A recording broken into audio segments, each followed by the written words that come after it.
নমস্কার বন্ধুরা, স্বাদের খোঁজে ইউটিউব চ্যানেলে আপনাদের সকলকে স্বাগত। আজকে নিয়ে চলে এসেছি মিষ্টি মিষ্টি ছোলা আলু পেঁপের ডালনা। চলুন দেখে নেওয়া যাক আমি এখানে কি কি সবজি নিয়েছি। এখানে আমি একটা পেঁপে নিয়েছি ছোট ছোট করে কেটে, আর কিছুটা পরিমাণ আলু নিয়েছি, পেঁপেরই মাপে কেটে নিয়েছি ছোট ছোট করে। আর এখানে নিয়েছি বেশ কিছুটা ছোলা ভিজানো, এক মুঠোর মতো। আর এখানে নিয়েছি দুটো কাঁচা লঙ্কা। চলুন দেখে নেওয়া যাক কীভাবে বানাচ্ছি আমি। এখানে কড়াইতে বেশ কিছুটা সাদা তেল দিয়ে দিলাম, ফোড়নে দিলাম বেশ কিছুটা পাঁচ ফোড়ন আর একটা তেজপাতা দিয়ে ভালো করে এটাকে ভেজে নিতে হবে। এবার কেটে রাখা আলুগুলো আমি এক এক করে দিয়ে দিচ্ছি।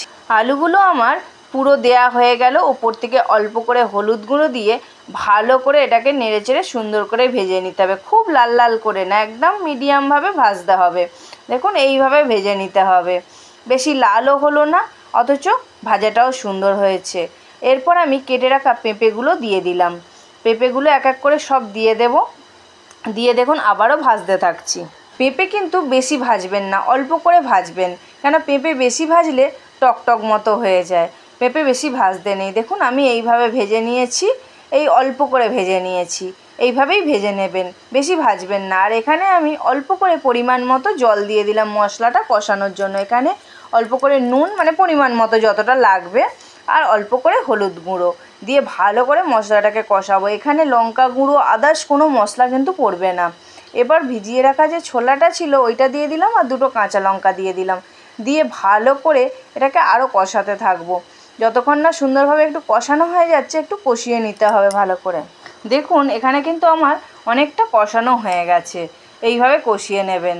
দেখুন আমার কষানোটা হয়ে গেছে। আমি পরিমাণ মতো এখানে জল দিয়ে দিচ্ছি, কেন পেঁপে আলু ছোলা তিনটে জিনিসই ভালোভাবে সিদ্ধ হবে, তো সেই মতো ওই জন্য পরিমাণে জল দিতে হবে। এখানে আমি চাপা দিয়ে বেশ কিছুক্ষণ বাদে ফিরে এলাম। দেখুন মিষ্টি মিষ্টি করে ছোলা আলু পেঁপের ডালনাটা অনেকটা হয়ে গেছে। দেখুন এখানে আমার কত সুন্দর হয়ে গেছে। এরপর কিন্তু আমি চিনিটা দেব। চিনি কিন্তু আমি আগে দিইনি, আপনারা নিশ্চয়ই দেখেছেন।